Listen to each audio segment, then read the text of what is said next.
two things happened. In August 1987, we lodged our claim for the Waitangi Tribunal, and Zinzang Brook debuted against Argentina for the All Blacks. We came in, there was nothing.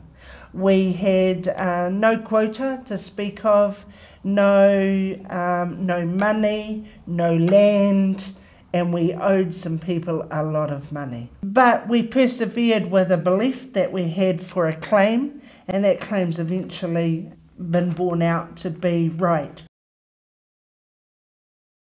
The settlement is one of the most divisive, difficult things that anybody could ever undertake. They are hard on your people, they're hard on your negotiators. You're never going to get what you're entitled to. You're only ever going to get what the Crown offers you. We've done really well out of our settlement, but we've done really well out of relationships as well. So the settlement's not going to do any good to anybody if you just stick it in the bank. What is going to make it worthwhile for our people and make it ongoing is the relationships that you build with your community. Our tupuna said when she signed the deed with her two children in 1856, I believe she was setting up a future for Rangitāne. She was saying that we should have the right to be part of the economic, social, cultural growth of our community that we live in. And we're finally at that place. We have the ability to do that. How we do from now will determine how well Rangitāne goes into its future. There is still a lot of work to do, and we're able to do that. We just need to come together. Now is not a time to split apart. We got the old Grovetown Hall as part of the Crown settlement. It was big enough to put the car park on, and we built a kaipoa in here on the section, on the acre section that we got at Grovetown, and that fulfilled really that leadership vision from the 50s when they decided that we should have a meeting place where Rangitāne could call its own. So kaipoa has been set up, was named for the nurturing of all of those people who have gone before us, to make sure that it continues now and for the future. It wouldn't be a place where our people couldn't do things. It's supposed to be a place that's warm and inviting and is there for all of our people. And I think we've achieved that. We've achieved it really well. Why they stayed here, I believe, is because of the natural environment that they saw when they got here. They saw the taonga that were here. They saw an ability to build a home for their future generations. Kaitiaki are supposed to look after that, and Rangitāne iwi members are kaitiaki. It's imperative that we keep and look after our natural environment, otherwise what is all of this for? There are some people at the moment in the name of development that are starting to unearth some of those things that are precious.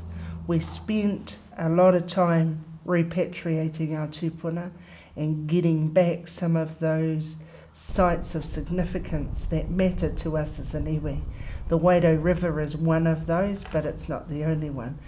The Maunga, all of those awa. Wairau means, you know, 1,000, 100 rivers, all of those tributaries and rivers that flow into Cloudy Bay, they're all important. And our ecosystem is mandatory to look after if we're going to succeed as an iwi. The money isn't for anything if you can't look after the land and the values of our people.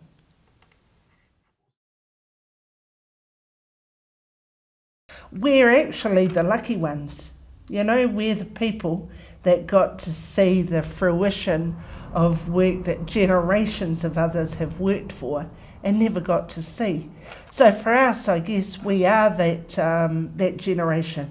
You know, we got to bring home 60 tupuna. Who else has been able to do that? who has been able to bring their people home and put them back in the ground. You know, those are massive things that others have died not ever being able to see any of the things that we've achieved. But it's all been on the back of their hard work. So yeah, I don't know that change necessarily. You don't throw out the baby with the bathwater. You don't throw out the old net because you think it's time for a change. How do you even know it's time for a change? Do you just decide, oh, well, you know, these people are used up? Is that how we treat our people? Is that a tikanga thing?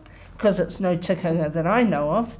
We're supposed to be those people who look after our people, who respect them and learn from them. That's the only tikanga I know. That's how I grew up. My whole background is from people who knew all of those things about our tribe.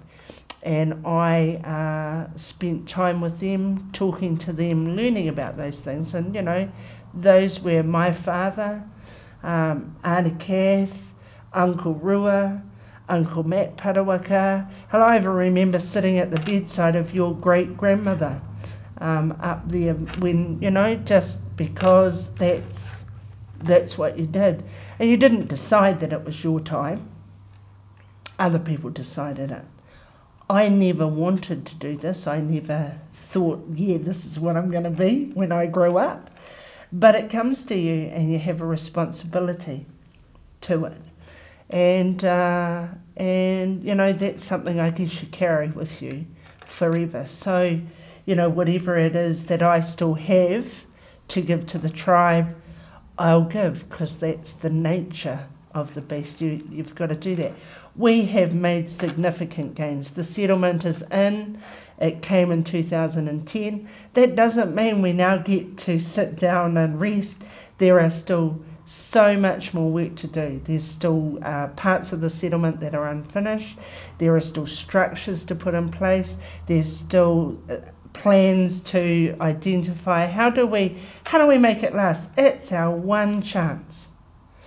And instead of arguing with each other, let's look at what are the intergenerational benefits that need to occur and how are we going to put in place plans to ensure it lasts longer than this generation.